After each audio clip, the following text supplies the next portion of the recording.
Selamat pagi jemaat yang terkasih dalam Tuhan kita Yesus Kristus. Kita bertemu kembali dalam ibadah online kita bersama dengan GP Kris Kelapa Gading. Puji dan syukur pada saat ini kita masih diberikan kekuatan, kesehatan, dan kesempatan untuk beribadah kepada Allah kita. Marilah setiap jemaat boleh mempersiapkan hati sebelum memulai ibadah kita pada hari ini dengan mengambil sikap saat teduh.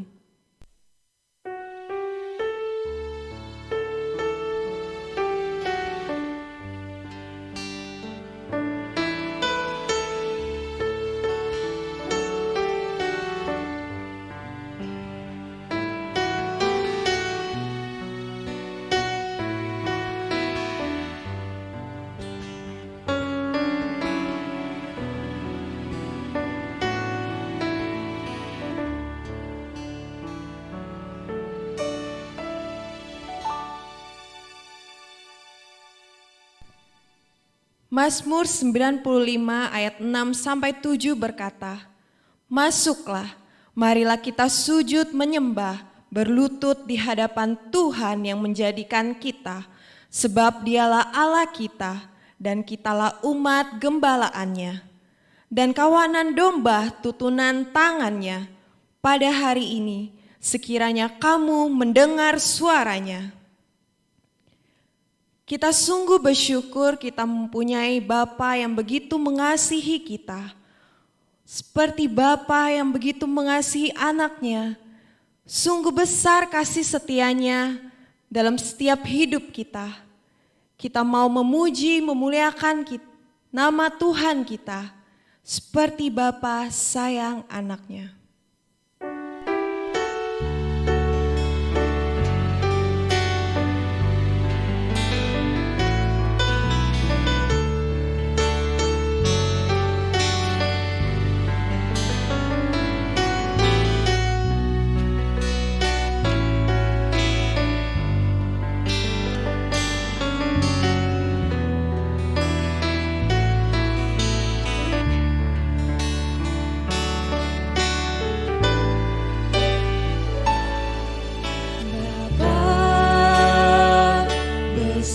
Sungguh kasih setiamu, nyata sungguh perlindunganmu, tak satu kuasa mampu pisahkan aku dari kasih-Mu.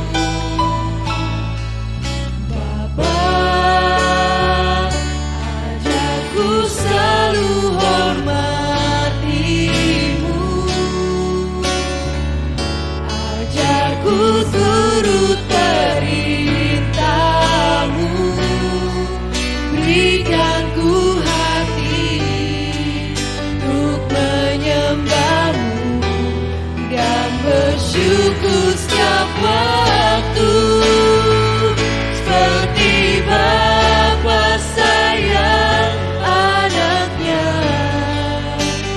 Demikianlah Engkau mengasihiku,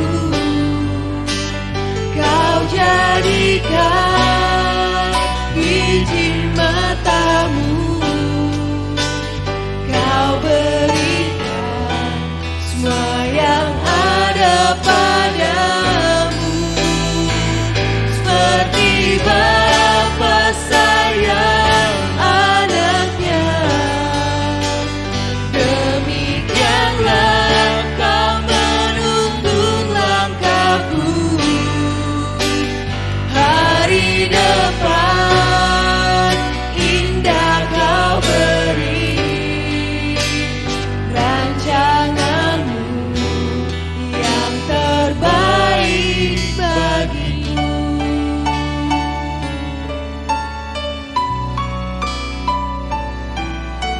Dia Bapa yang sangat setia dalam hidup kita. Bapa, ajarku selalu hormati-Mu. Bapa, ajarku selalu hormati-Mu. turut perintah-Mu. Berikan ku hati untuk menyembah-Mu dan bersyukur setiap waktu, seperti Bapa sayang anaknya. Demikianlah Engkau mengasihiku. Kau jadikan biji mata-Mu, Kau berikan semua yang ada padamu, seperti Bapa sayang anaknya. Demikianlah Kau menuntun langkahku, hari depan indah Kau beri. Rancangan-Mu yang terbaik bagiku, rancangan-Mu yang terbaik bagiku, rancangan-Mu yang terbaik bagiku.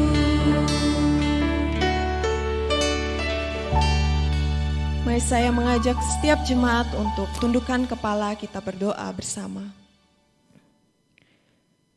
Ya Allah, Bapa kami yang berada di dalam kerajaan sorga, kami bersyukur ya Tuhan, Engkau yang melayakkan kami setiap umat-Mu untuk memanggil Engkau Bapa. Dan Engkau begitu mengasihi setiap kami sebagai anak-Mu ya Tuhan. Kami bersyukur karena pengorbanan Tuhan Yesus di atas kayu salib yang telah melayakkan setiap kami memanggil-Mu Bapa. Terima kasih ya Tuhan. Sungguh nyata kasih setia-Mu dalam setiap hidup kami. Biarlah pada saat ini kami kembali datang untuk beribadah. Biarlah Tuhan layakkan setiap kami. Kami ingin berelasi dengan Tuhan. Kami ingin memuji, memuliakan Tuhan. Kami ingin mendengarkan kebenaran firman Tuhan. Kami rindu ya Tuhan, biarlah ibadah ini boleh berkenan di hadapan Engkau menjadi persembahan yang harum. Engkau tolong setiap kami dimanapun kami berada. Pimpin dan sertai ibadah kami ini. Dari awal hingga akhirnya selesai. Biarlah nama Tuhan dimuliakan dan diagungkan. Terpujilah nama-Mu, hanya di dalam nama Tuhan Yesus kami berdoa. Amin. Pujian selanjutnya akan mengajak kita mengagungkan dan memuliakan nama Tuhan kita. Karena kita tahu siapa yang kita percaya. Pujian PPK 174, ku tahu siapa yang ku percaya.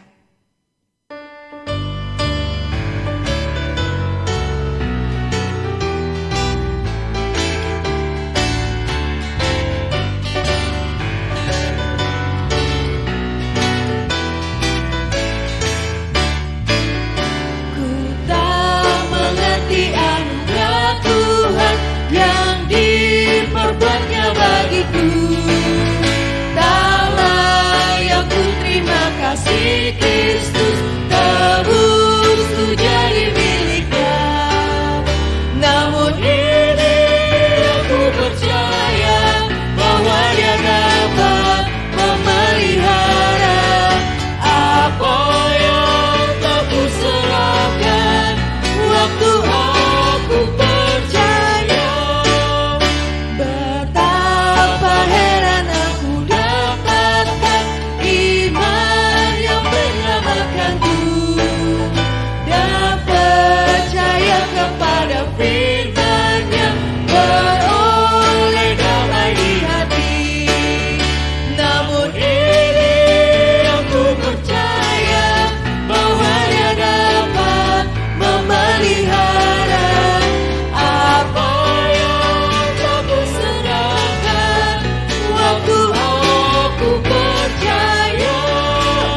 saja.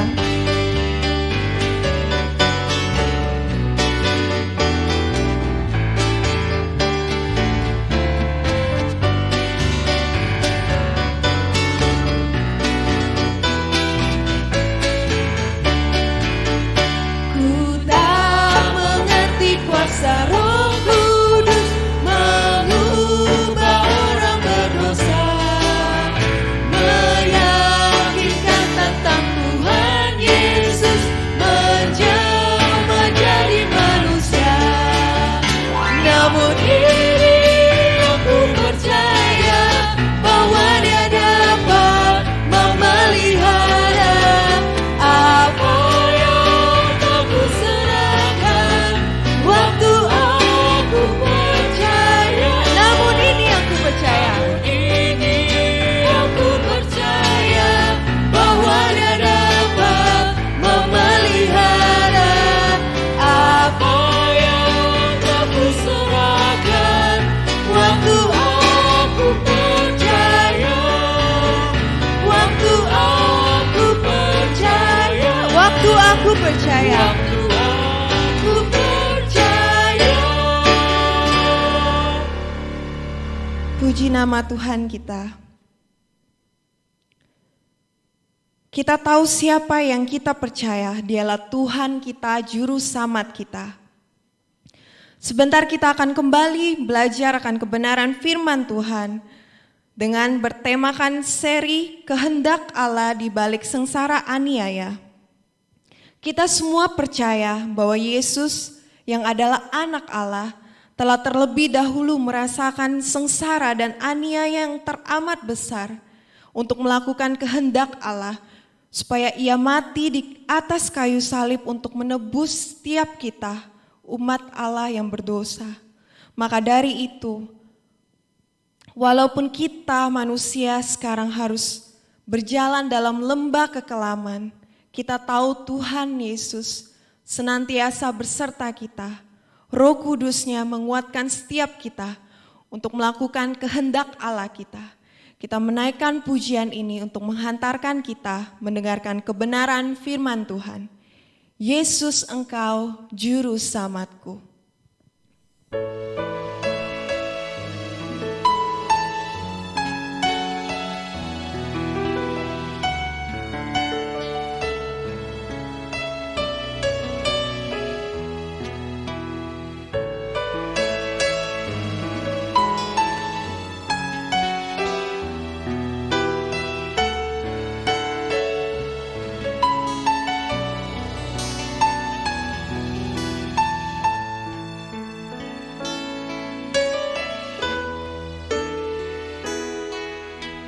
Walau ku harus berjalan dalam lembah kekelaman, perlindungan-Mu, oh Tuhan, nyatalah bagi hidupku. Tiada pernah sedetik pun, tiada pernah Kau tinggalkan. Sungguh mulia dan sempurna, hanya Kaulah yang disembah.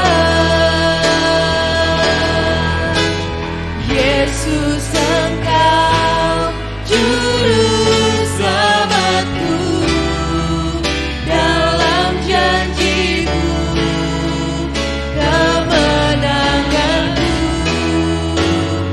selamanya kan ku nyatakan. Besar setia-Mu Tuhan di hidupku.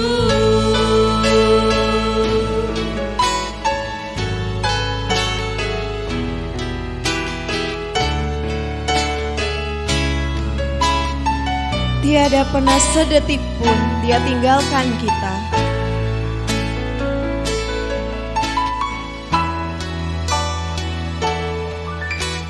Tiada pernah sedetik pun, tiada pernah kau tinggalkan. Sungguh mulia dan sempurna, hanya kau layak disembah. Yesus, Engkau juru selamatku, dalam janji-Mu kemenanganku.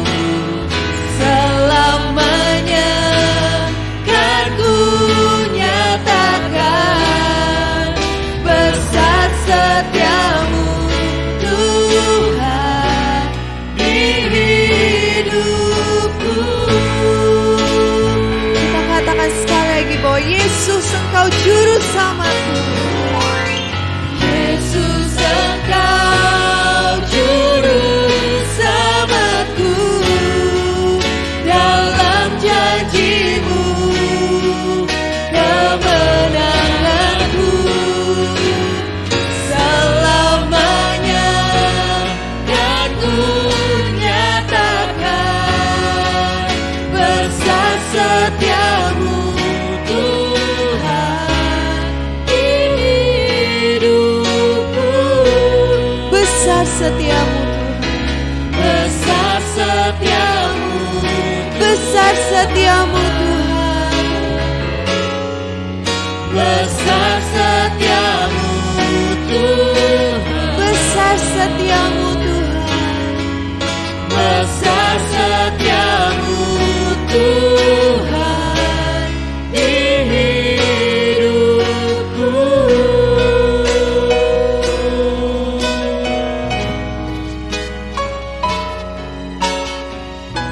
Haleluya.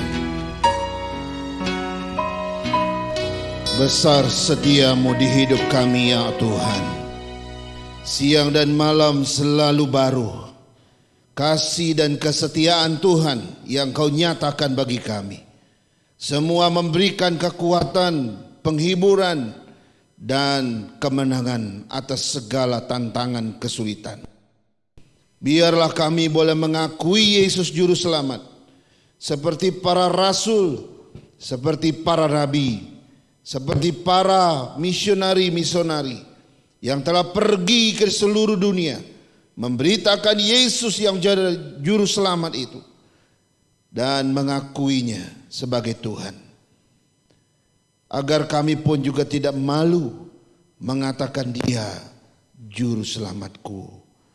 Tuhan berkatilah kami, berkati jemaat-Mu, agar Yesus Juru Selamat itu betul-betul ada di hati kami, sehingga kami hidup bersama dengan Dia.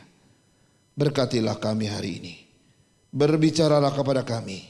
Nyatakan sekali lagi Yesus Juru Selamat itu kepada kami. Bab tak bosan-bosan kami mendengarkan berita Injil, berita tentang Dia yang telah datang ke dunia dan yang telah bangkit dari kematian, memberikan harapan bagi mereka yang percaya. Terima kasih Tuhan, biarlah firman-Mu boleh ditaburkan, hati kami telah disiapkan. Dalam nama Yesus kami berdoa. Amin. Amin.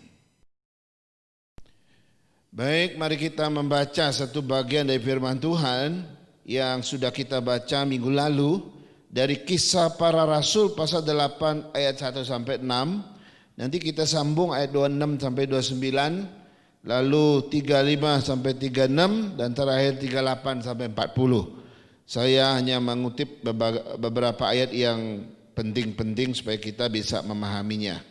Demikian firman Tuhan. Saulus juga setuju bahwa Stefanus mati dibunuh. Pada waktu itu mulailah penganiayaan yang hebat terhadap jemaat di Yerusalem. Mereka semua kecuali rasul-rasul tersebar ke seluruh daerah Yudea dan Samaria. Orang-orang saleh menguburkan mayat Stefanus serta meratapinya dengan sangat. Tetapi Saulus berusaha membinasakan jemaat itu dan ia memasuki rumah demi rumah dan menyeret laki-laki dan perempuan keluar dan menyerahkan mereka untuk dimasukkan ke dalam penjara. Mereka yang tersebar itu menjelajah seluruh negeri itu sambil memberitakan Injil. Dan Filipus pergi ke suatu kota di Samaria dan memberitakan Mesias kepada orang-orang di situ. Ketika orang banyak itu mendengar pemberitaan Filipus dan melihat tanda-tanda yang diadakannya, mereka semua dengan bulat hati menerima apa yang diberitakannya itu. Ayat 26, kemudian berkatalah seorang malaikat Tuhan kepada Filipus, katanya, bangunlah dan berangkatlah ke sebelah selatan menurut jalan yang turun dari Yerusalem ke Gaza. Jalan itu jalan yang sunyi. Lalu berangkatlah Filipus, adalah seorang Ethiopia, seorang sida-sida, pembesar dan kepala perbendaharaan Sri Kandake, ratu negeri Ethiopia yang pergi ke Yerusalem untuk beribadah. Sekarang orang itu sedang dalam perjalanan pulang dan duduk dalam keretanya sambil membaca kitab Nabi Yesaya. Lalu kata Roh kepada Filipus, pergilah ke situ dan dekatilah kereta itu. Ayat 35, maka mulailah Filipus berbicara dan bertolak dari nas itu, ia memberitakan Injil Yesus kepadanya. Mereka melanjutkan perjalanan mereka dan tiba di satu tempat yang ada air. Lalu kata sida-sida itu, lihat di situ ada air. Apakah halangannya jika aku dibaptis? Ayat 38, lalu orang Ethiopia itu menyuruh menghentikan kereta itu dan keduanya turun ke dalam air. Baik Filipus maupun sida-sida itu, dan Filipus membaptis dia. Dan setelah mereka keluar dari air, Roh Tuhan tiba-tiba melarikan Filipus dan sida-sida itu tidak melihatnya lagi. Ia meneruskan perjalanannya dengan sukacita. Tetapi ternyata Filipus ada di Asdod. Ia berjalan melalui daerah itu dan memberitakan Injil di semua kota sampai ia tiba di Kaisaria. Saudara-saudara, kita akan kembali melihat tema kita seri yang kedua tentang kehendak Allah di balik sengsara aniaya. Ya, kita percaya bahwa di balik kesengsaraan, di balik penderitaan, ya pasti ada maksud Tuhan, pasti ada tujuan Tuhan, dan pasti ada kehendak Tuhan. Kecuali penderitaan yang kita alami, sengsara yang kita alami itu disebabkan oleh dosa kita, disebabkan oleh kesalahan kita, tentu tidak berkaitan dengan kehendak Tuhan. Misalnya ketika ada orang yang menderita di penjara karena membunuh atau merampok orang lain, maka tentu itu bukanlah bagian dari kehendak Tuhan. Tetapi setiap penderitaan kesengsaraan yang menimpa kita karena iman kita, karena kesetiaan kita, dan karena pekerjaan Tuhan, maka yakinlah di balik penderitaan kesengsaraan itu Tuhan akan mendatangkan kebaikan bagi kita. Nah, kita sudah lihat poin pertama minggu lalu, ya, kehendak Allah di balik sengsara aniaya. Apa kehendak Allah di balik sengsara, di balik penganiayaan yang terjadi pada Kisah Rasul di pasal 8 ini? Yang pertama kita sudah lihat bahwa kehendak Allah di balik kesengsaraan umat Tuhan di Yerusalem pada waktu itu, yang pertama umat Tuhan itu mengalami militansi. Ya, saya ulangi sedikit, militansi. Ya, ketika orang-orang Kristen, orang-orang percaya, orang-orang saleh menyaksikan kematian Stefanus pada waktu itu yang dilempar dengan batu, sangat keji sekali. Mereka orang-orang saleh ini bukannya tambah takut, bukannya tambah khawatir, bukan tambah putus asa, bukan tambah lemah, tidak. Ya, tetapi setelah menyaksikan kematian Stefanus itu, justru mereka makin militan. Nah, militan artinya apa? Militan artinya bersemangat tinggi, penuh gairah, penuh pengabdian, berhaluan keras atau garis keras bagi Tuhan, siap berkorban bahkan siap mati bagi Tuhan. Sehingga inilah yang dialami oleh mereka. Aneh kan? Kalau kita lihat orang membunuh keluarga kita, mungkin kita ketakutan. Tapi lain sekali dengan umat Tuhan yang pertama, mereka justru makin bergairah di dalam Tuhan. Nah pertanyaannya adalah, mengapa umat Tuhan pada masa itu bisa menjadi orang Kristen yang militan? Ya, apa yang menyebabkan dan membuat mereka militan? Saudara, itu karena mereka melihat kematian Stefanus. Ternyata kematian Stefanus dikehendaki oleh Tuhan. Kematian Stefanus diterima oleh Tuhan. Dan kematian Stefanus dihargai, dihormati oleh Tuhan. Saudara-saudara, sehingga mereka makin kuat, imannya makin kuat. Nah, iman mereka kuat kenapa? Karena mereka melihat bagaimana kematian dan siksaan dan aniaya yang dialami oleh Stefanus itu dihormati Tuhan, diterima oleh Tuhan. Sehingga mereka makin yakin bahwa melayani Tuhan itu tidak pernah sia-sia bagi mereka. Mereka makin yakin bahwa pikul salib Kristus itu ada sesuatu yang mulia. Mereka makin yakin bahwa menderita bagi Kristus itu ada suatu kemuliaan, suatu kebahagiaan. Dan mereka makin yakin mati bagi Tuhan pun adalah kehormatan di mata Tuhan. Sehingga inilah yang membuat mereka mengalami yang namanya militansi, saudara. Nah, saudara, harusnya kita ketika mengalami sengsara, ketika mengalami penderitaan, mestinya kita mengalami militansi. Ya, sebagai orang yang percaya Tuhan, kita mesti tambah lebih baik, kita mestinya tambah lebih kuat, kita mestinya tambah punya iman yang lebih kuat di hadapan Tuhan. Bukannya lemah, bukannya takut, bukannya khawatir dan sebagainya. Begitu juga dengan masa yang kita sedang hadapi hari ini, pandemi, kemudian krisis, apalagi dampak dari semua pandemi ini, itu mestinya membuat kita jadi lebih baik, jadi lebih kuat, dan jadi lebih militan dalam Tuhan. Nah saudara, kita sudah melihat poin pertama di minggu yang lalu. Sekarang kita melihat poin yang kedua. Ya, apa kehendak Tuhan di balik sengsara aniaya yang terjadi di Yerusalem di dalam Kisah Rasul pasal 8 ini. Yang kedua adalah ternyata akibat sengsara aniaya itu Injil makin tersebar, ya. Injil Kristus, Injil Kerajaan Allah makin tersebar ke seluruh dunia pada waktu itu. Ayat 1b, 3 dan 4 saya akan baca. Pada waktu itu mulailah penganiayaan yang hebat terhadap jemaat di Yerusalem. Mereka semua kecuali rasul-rasul tersebar ke seluruh Yudea dan Samaria. Tetapi Saulus berusaha membinasakan jemaat itu dan ia memasuki rumah demi rumah, menyeret laki-laki dan perempuan keluar dan menyerahkan mereka untuk dimasukkan ke dalam penjara. Mereka yang tersebar itu menjelajah seluruh negeri itu sambil memberitakan Injil. Dan Filipus pergi ke suatu kota di Samaria dan memberitakan Mesias kepada orang-orang di situ. Ketika orang banyak itu mendengar pemberitaan Filipus dan mereka melihat yang diadakannya, mereka semua dengan bulat hati menerima apa yang diberitakannya itu. Saudara-saudara, jelas sekali pada waktu itu terjadi yang namanya penganiayaan yang hebat, di mana Saulus pegang izin untuk membunuh atau memenjarakan bangsa Israel. Dia menghancurkan jemaat itu, dia menyeret-nyeret, memenjarakan dan mengadili. Nah, akibatnya jemaat dan rasul-rasul itu tersebar ke seluruh Yudea dan sampai ke Samaria.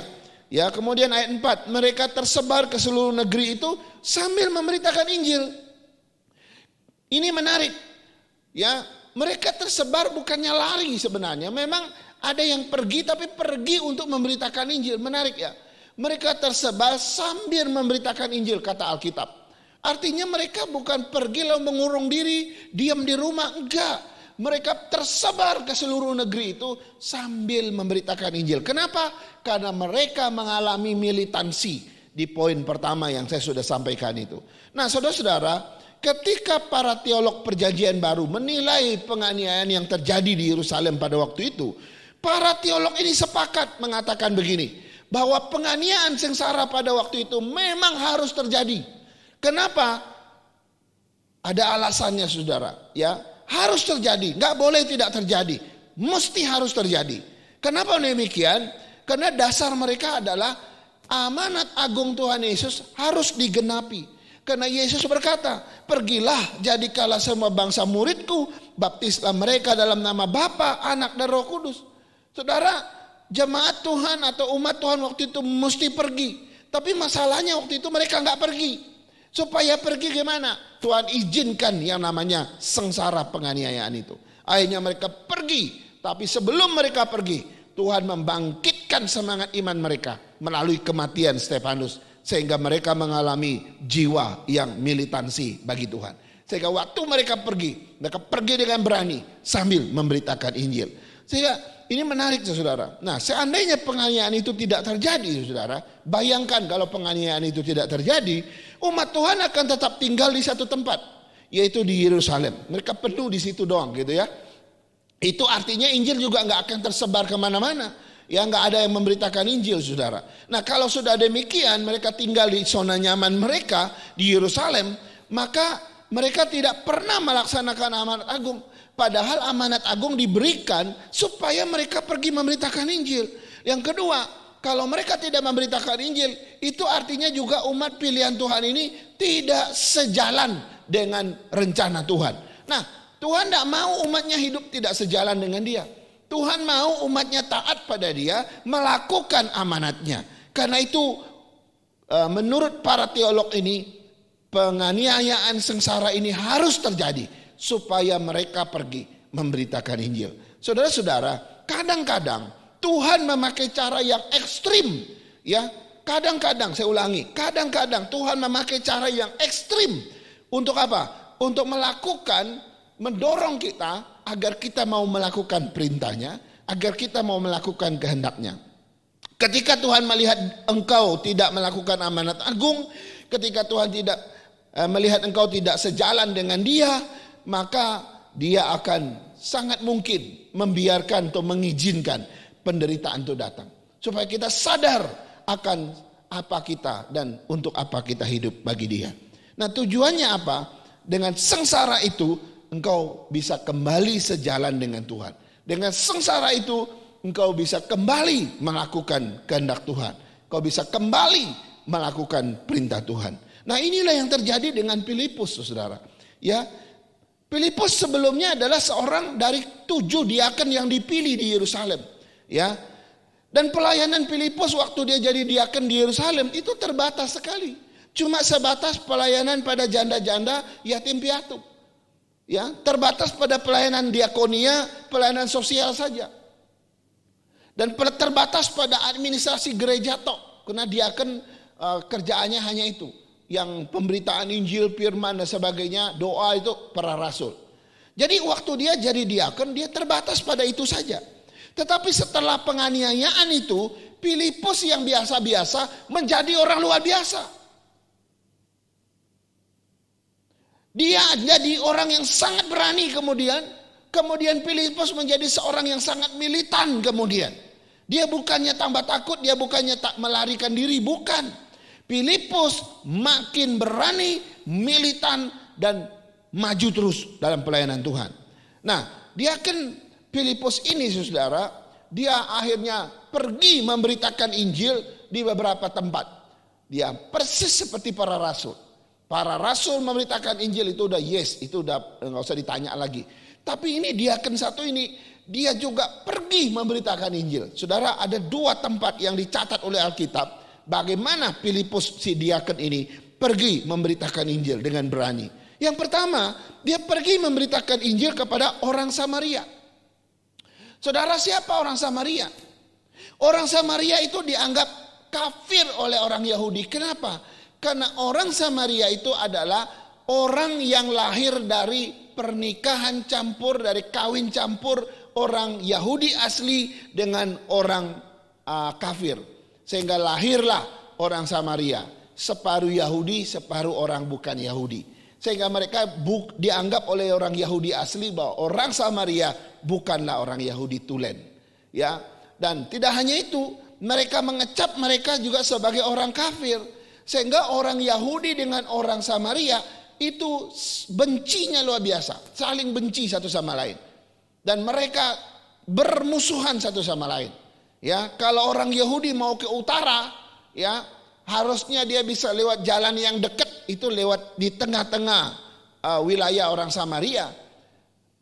Tapi karena dia tidak mau lewat kota-kota orang Samaria, dia rela muter jalan yang begitu jauh sekali sampai di utara. Padahal kalau dia lewat tengah-tengah Samaria, dia bisa lebih cepat. Saking bencinya dia nggak najis untuk injak tanahnya orang Samaria. Sampai kayak begitu. Nah, yang menarik adalah diaken Filipus justru masuk ke orang Samaria yang notabene adalah musuh orang Israel, benci kepada orang Yahudi, dan mereka tidak pernah terima orang Yahudi. Begitupun orang Yahudi kepada mereka. Tapi diaken Filipus pergi ke situ. Dia beritakan Injil. Yang menarik dalam ayat 6, ketika orang-orang banyak itu, yaitu orang Samaria di kota itu, mendengar pemberitaan Filipus dan mereka melihat tanda-tanda yang dilakukannya, mereka semua dengan bulat hati menerima Injil itu. Menarik sekali. Selama ini mereka nggak nyangka, nggak mungkin ada anugerah Tuhan bagi orang Samaria. Maka pikir bahwa orang Samaria itu layak untuk dibinasakan. Pernah ada 2 murid Yesus mau minta api dari langit untuk menghanguskan orang Samaria karena mereka keras hati. Tapi Yesus bilang jangan. Ya. Saking keselnya orang Yahudi sama mereka, benci. Orang Samaria juga balik benci sama orang Yahudi. Tapi kali ini berbeda. Filipus pergi memperhatikan orang yang membenci itu. Memperhatikan orang yang dianggap kafir itu. Lalu memberitakan Injil. Ini pertama kali Injil diberitakan kepada bangsa lain di luar daripada Yerusalem. Ya, nanti kemudian dari sini baru mulai muncul Paulus dan sebagainya ke orang Yunani. Ini pertama kali Injil keluar dari lingkup orang Yahudi lalu diberitakan kepada orang bangsa lain. Selama ini orang Yahudi berpikir Injil firman Tuhan gak mungkin diberikan kepada bangsa yang bukan Yahudi. Wow, saudara-saudara, ini menarik ya. Kalau kita lihat bagian-bagian begini saudara, seringkali kita seperti orang Yahudi yang kebanyakan ya. Seringkali kita hanya berani memberitakan Injil kepada suku kita sendiri, kepada etnis kita sendiri, mungkin keluarga kerabat kita sendiri. Tapi kita nggak berani pergi melangkah lebih jauh kepada suku lain, etnis lain, bagaimana engkau mengasihi mereka, memberitakan Injil kepada mereka. Seringkali kita nggak berani. Seandainya pikiran ini yang dimiliki oleh para misionaris perintis gereja kita, saya yakin sampai hari ini kita belum mengenal Injil. Karena bagaimana mungkin orang Amerika utus misionarisnya ke Asia, lalu ke Tiongkok, dari Tiongkok ke Indonesia, akhirnya gereja kita berdiri. Jadi tidak ada alasan sebenarnya. Tapi bukan itu pikirannya. Pikirannya adalah kasih Kristus, Injil Kristus, Injil kerajaan Allah itu berhak diberitakan kepada siapa saja. Saudara, kita mesti berpikir kembali. Ayo kita menyeberang ke etnis lain, ke suku yang lain, ke orang-orang yang dianggap kafir. Kita mesti pergi juga memberitakan Injil bagi mereka. Memperhatikan mereka. Apakah kita bisa melangkah sejauh itu? Atau kita hanya pada lingkup kita saja, etnis kita saja, suku kita saja. Yang kedua saudara, yang dicatat dalam Alkitab, Filipus ternyata diutus oleh malaikat untuk pergi ke sebelah selatan daripada kota Yerusalem. Di situ ada satu jalan yang sunyi dan di situ Tuhan suruh dia tunggu. Ya, akhirnya Filipus pergi ke situ, tiba-tiba dia melihat ada kereta lewat dan di atas kereta itu ada seorang pembesar daripada ratu negeri Ethiopia. Pembesar ini adalah seorang yang percaya kepada Allah orang Yahudi, kepada Tuhan. Tapi dia ketika di atas kereta dia membaca tentang kitab Yesaya. Kebetulan itu bicara tentang nubuatan tentang Mesias yang akan menderita. Dia nggak tahu. Lalu Roh Kudus bisik kepada Filipus supaya dia mendekat dan bertanya, mengertikah engkau apa yang kau baca? Akhirnya dia bilang, bagaimana mungkin saya bisa mengerti kalau gak ada yang menjelaskan kepada saya? Saya bingung, saya gak ngerti, saya butuh orang yang membimbing saya. Akhirnya si Filipus naik, dia menjelaskan Injil itu kepada sida-sida. Dalam waktu dialog yang sangat singkat itu, Sida-sida ini jadi percaya. Dia terima Yesus sebagai Tuhan dan Juru Selamatnya. Selama ini dia hanya melihat agama Yahudi, Yudais saja, ya, Yudaism saja. Tapi kali ini dia jadi orang Kristen. Dia terima Yesus sebagai Juru Selamat. Dia percaya Yesus adalah Mesias. Akhirnya dia menjadi seorang yang bertobat. Begitu dia melihat air, dia bilang, bukankah itu air? Sekarang apa halangannya kalau saya dibaptis? Akhirnya dia yang mendesak Filipus untuk membaptis dia. Dan saat itu juga dia dibaptis. Dalam sejarah kekristenan berikutnya, orang Ethiopia inilah orang pertama yang nanti mendirikan gereja di negeri Ethiopia. Saudara-saudara, kita lihat bagaimana Filipus luar biasa. Tapi yang menarik dari kisah sida-sida ini begini. Ya, ada banyak orang-orang seperti sida-sida ada di sekitar kita. Mereka sedang bingung. Mereka sedang butuh jawaban dari orang lain. Mereka butuh orang yang membimbing mereka kepada firman. Ada banyak orang sedang bingung di sekitar kita. Di sekitar Bapak Ibu. Banyak orang yang bingung dengan hidupnya. Bingung dengan masa depannya. Bingung dengan bisnisnya. Bingung dengan pekerjaannya. Bingung dengan keluarganya, studinya, ekonominya. Bingung dengan kesehatannya. Bingung dengan segala hal. Mereka ada di sekitar kita. Mungkin mereka ada di kantor Bapak Ibu. Mungkin mereka ada di rumah kita. Mungkin mereka tetangga kita. Atau mungkin mereka sahabat kita, teman kita. Mereka seperti sida-sida yang membutuhkan bimbingan, penjelasan dari orang percaya. Siapa yang akan menjelaskan kalau bukan orang percaya? Kalau bukan saya dan Bapak Ibu saudara sekalian. Saudara-saudara, mari kita peduli kepada orang-orang seperti ini. Kenapa? Karena ada banyak orang di dunia ini sedang membutuhkan Injil, saudara. Saudara, di dalam Kisah Rasul pasal 1 ayat 8, Yesus pernah berkata begini, tetapi kamu akan menerima kuasa kalau Roh Kudus turun ke atasmu. Dan kamu akan menjadi saksiku di Yerusalem, di seluruh Yudea dan Samaria dan sampai ke ujung bumi. Saudara, di sini ada 4 tempat yang disebutkan. Yerusalem, Yudea, Samaria, dan ujung bumi. Saudara, waktu penginjilan terjadi dalam pasal 8 ini, saudara, sebenarnya pada abad pertama, apa yang dinubuatkan oleh Tuhan Yesus ini, itu sudah mulai tergenapi. Ketika dia bilang kamu akan jadi saksiku di Yerusalem, Yudea, Samaria, dan sampai ujung bumi, itu pada abad pertama itu sudah mulai digenapi.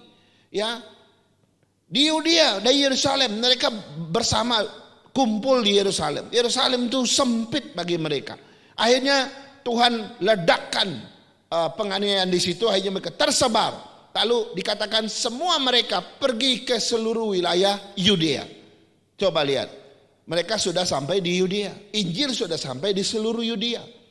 Lalu Tuhan mengutus Filipus pergi ke Samaria. Berarti Injil sudah sampai ke Samaria. Karena satu kota di Samaria dengan bulat hati percaya. Dan banyak yang diberi diri untuk percaya dan dibaptis. Lalu Filipus juga memberitakan Injil kepada seorang sida-sida. Dan sida-sida itu berasal dari Ethiopia. Ini negeri yang jauh pada waktu itu. Sehingga ini boleh mewakili daripada ujung bumi. Jadi waktu Tuhan Yesus bilang di Yerusalem, Yudea, Samaria, dan ujung bumi. Sebenarnya nubuatan Yesus itu, perkataan Yesus itu dalam Kisah Rasul 1 ayat 8. Itu sudah mulai digenapi. Ya, sudah mulai digenapi. Dan itulah yang Tuhan mau. Tuhan tidak mau kita hanya di Yerusalem saja. Tuhan mau kita maju satu langkah. Masuk ke Yudea. Tidak hanya sampai di situ. Tuhan mau kita juga maju ke Samaria. Tidak hanya sampai di situ. Tapi nanti dari Samaria pergi sampai ke ujung bumi. Saudara, itu adalah bagian daripada tanggung jawab setiap orang percaya. Jadi kalau kita melihat kesaksian-kesaksian di YouTube Bapak Ibu. Ya, kalau kita lihat kesaksian-kesaksian di YouTube. Ya, terus terang saya gemetar. Ya, kenapa? Karena hari-hari ini makin banyak orang percaya Tuhan Yesus. Makin banyak. seorang apologet Kristen melaporkan di dalam YouTube dia. Kalau dihitung seluruh dunia dalam satu hari 24 jam, rata-rata hampir 6.000 orang percaya Yesus. Saudara lihat, ada satu fenomena terjadi khusus di Indonesia. Ada juga terlihat di Indonesia, mulai dari luar negeri sampai Indonesia, termasuk juga dari di daerah di negara Arab. Ya, ada satu gelombang murtadin, ya disebut gelombang murtadin. Ini seperti gelombang orang murtad dari agama lamanya menjadi percaya kepada Yesus. Dan pemicunya luar biasa. Tuhan menyatakan diri kepada mereka secara pribadi. Lalu percaya Tuhan, lalu mereka bersaksi. Saudara, begitu banyak. Kalau saya lihat ini saudara, kalau ini betul ada ribuan orang dalam 24 jam setiap hari, ribuan orang percaya Yesus, maka itu tandanya sebentar lagi Tuhan Yesus akan datang. Dan sebentar lagi juga penganiayaan itu akan terjadi. Sebab penganiayaan akan terjadi sebelum kedatangan Kristus. Saudara-saudara, dua hal ini akan terjadi. Karena itu saya melihat ya, mungkin sekali di zaman digital ini, di zaman serba cepat ini, di zaman internet ini, Injil bisa sampai ke seluruh dunia, sampai ke ujung bumi, di tempat-tempat yang tidak ada gereja sekalipun. Pasti nama Kristus sudah sampai di sana.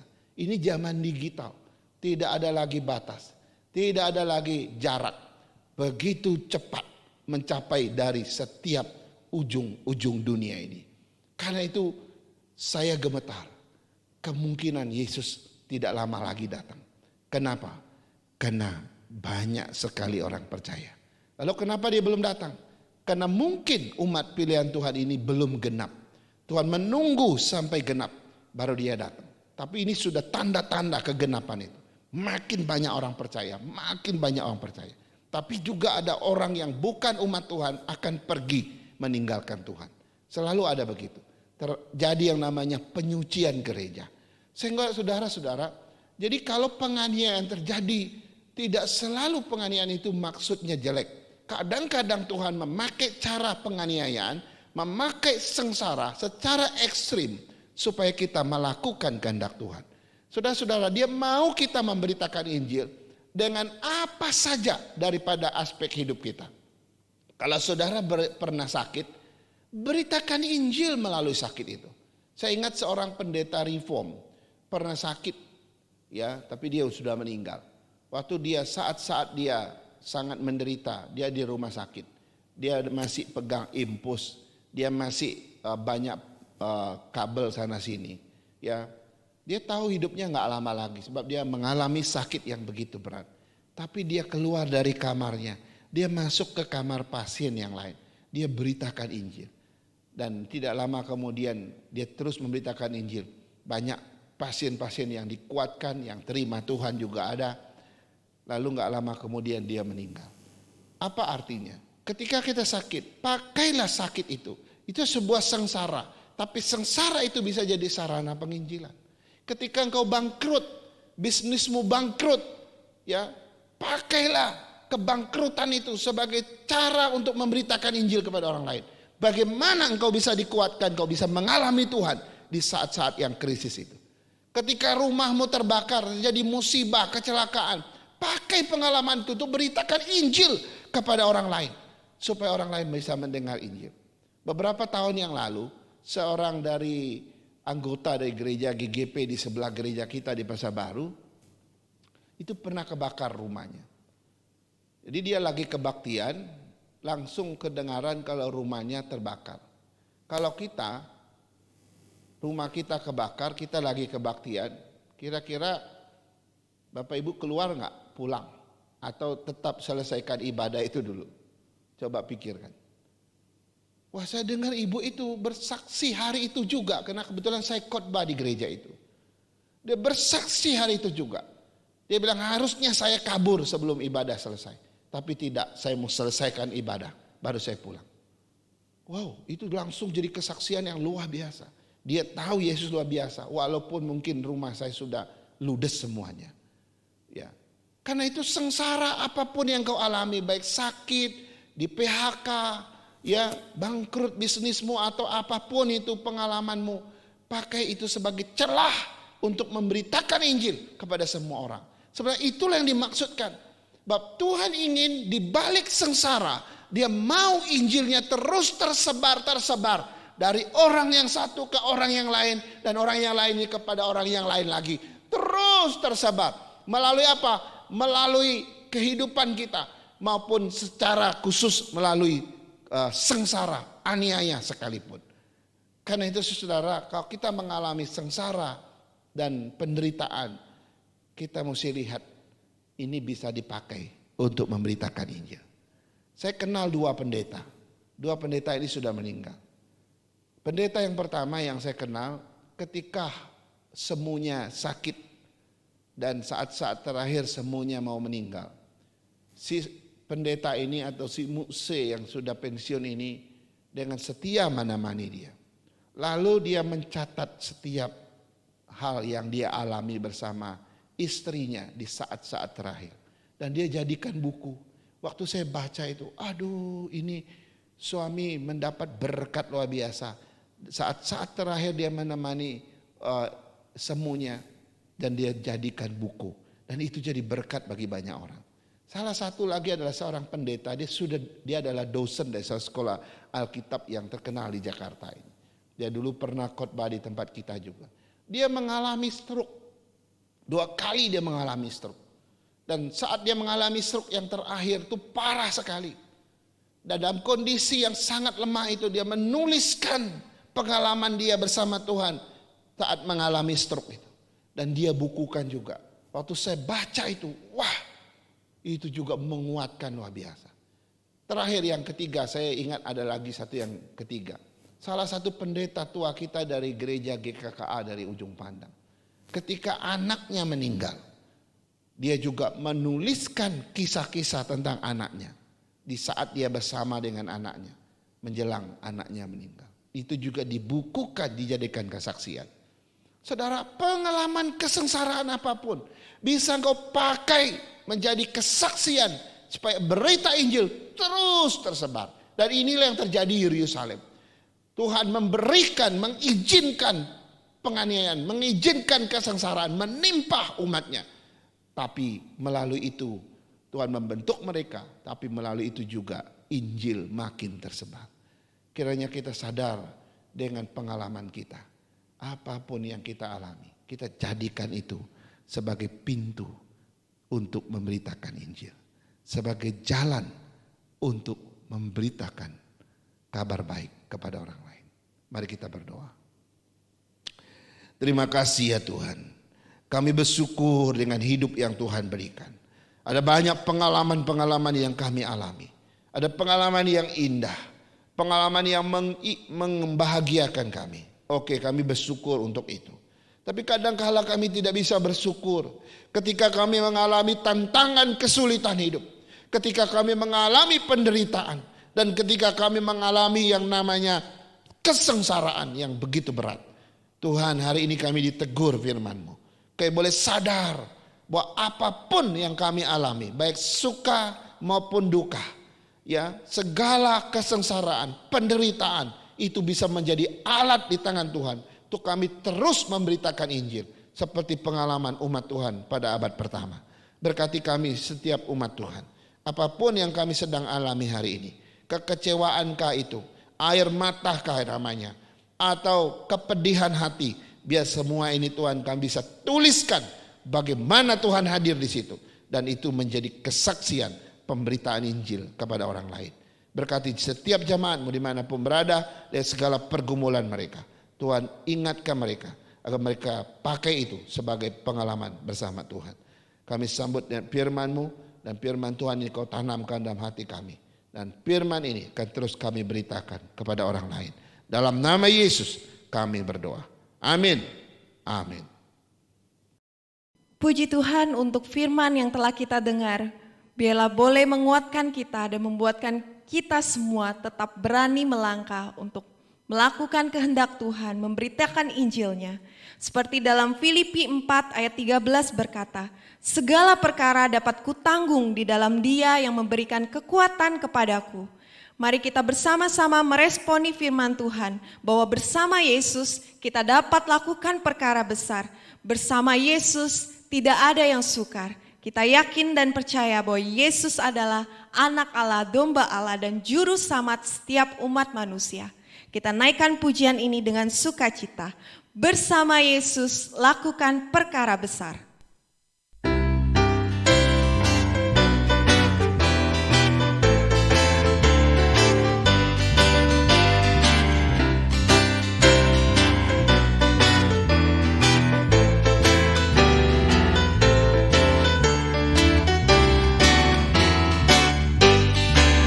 Bersama Yesus lakukan perkara besar. Bersama Yesus tidak ada yang sukar. Bersama Yesus ada jalan keluar. Untuk masalahmu, untuk masalahku, untuk masalah kita semua. Yesus anak domba Allah, juru selamat umat manusia. Yesus tabib yang ajaib, Dia menyembuhkan, Dia menguduskan, Dia membenarkan, Dia Raja segala raja. Bersama Yesus lakukan perkara besar. Bersama Yesus tidak ada yang sukar. Bersama Yesus ada jalan keluar. Untuk masalahmu, untuk masalahku, untuk masalah kita semua. Yesus anak domba Allah, juru selamat umat manusia. Yesus tabib yang ajaib, Dia menyembuhkan, Dia menguduskan, Dia membenarkan, Dia Raja segala raja. Yesus anak domba Allah, Yesus anak domba Allah, juru selamat umat manusia. Yesus tabib yang ajaib, Dia menyembuhkan, Dia membebaskan, Dia membenarkan, Dia Raja segala raja. Dia Tuhan segala Tuhan, Dia Raja segala raja, Dia Raja segala raja.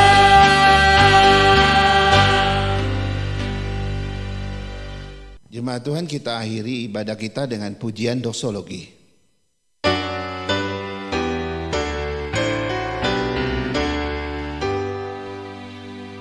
Puji Allah Bapa Putra, puji Allah Roh Kudus, ketiganya yang esa. Pohon selamat sumber berkah. Amin.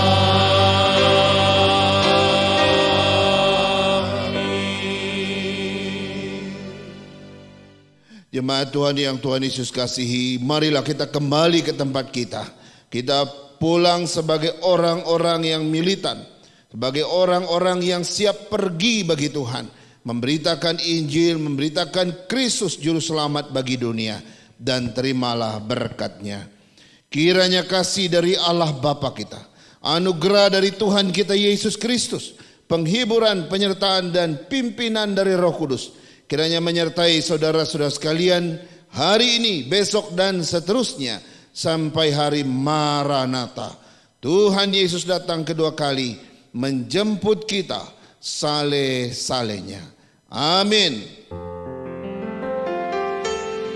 Amin.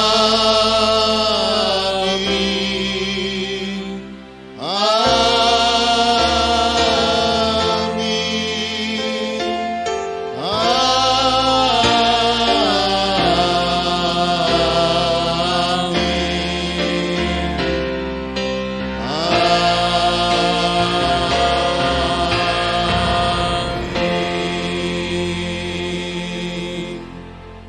Amin.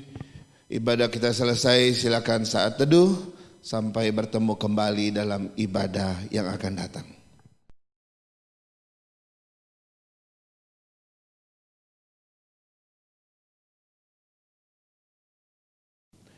Shalom Bapak Ibu Saudara-saudara sekalian, senang sekali bisa bertemu kembali. Selamat hari Minggu, selamat beribadah. Saya harap kita semua sehat dan iman kita terus dikuatkan, dibangun di atas Tuhan dan firman-Nya. Izinkan saya menyampaikan beberapa warta untuk kita. Yang pertama, hari Kamis. Biasanya ada kebaktian doa, tapi Kamis besok ini adalah itu Kamis minggu keempat. Maka yang akan kita laksanakan adalah persekutuan faith. Ya, persekutuan faith itu kayak ibadah rumah tangga melalui aplikasi Zoom, sehingga kita bisa tatap muka lewat handphone atau lewat laptop kita. Nah, saya ingatkan bahwa bulan lalu yang ikut itu sangat sedikit, ya saya nggak tahu mungkin ada yang liburan, tapi saya harap kali ini kita semua muncul ya, karena kita sudah kangen dengan Bapak Ibu semua ya. Baik, kita tunggu hari Kamis nanti biar kita semua boleh bersapa satu sama lain.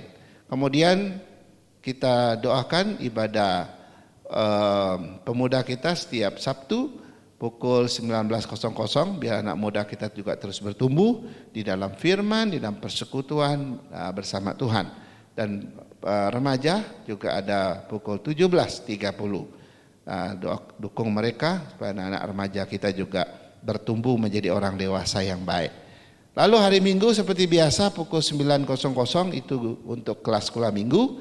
Kita dorong anak-anak kita, cucu-cucu kita untuk hadir sekolah minggu agar mereka tidak kehilangan Tuhan dalam kehidupan mereka. Dan pukul 10.30 seperti biasa itu ibadah umum. Ayo mari kita semakin semangat walaupun kita belum bisa bertemu secara offline, tetapi melalui online kita sudah bisa menyembah Tuhan bersama-sama. Dan terakhir atas nama Gembala Sidang, Majelis, dan jemaat Tuhan yang lain mengucapkan terima kasih dan doa kami kepada Bapak Ibu yang setia memberikan persembahan dan perpuluhan kepada Tuhan melalui GP Kris Kelapa Gading. Kami mohon Bapak Ibu tetap bersabar dan tetap setia sama Tuhan. Kami percaya Tuhan tetap memberkati Bapak Ibu dan Tuhan pasti akan mengembalikan apa yang Bapak Ibu juga sudah berikan kepada Tuhan sebagai tanda iman kepadanya. Baik, itu saja warta yang ingin saya sampaikan. Kiranya Tuhan memberkati kita. Sampai ketemu hari Minggu yang akan datang. Shalom.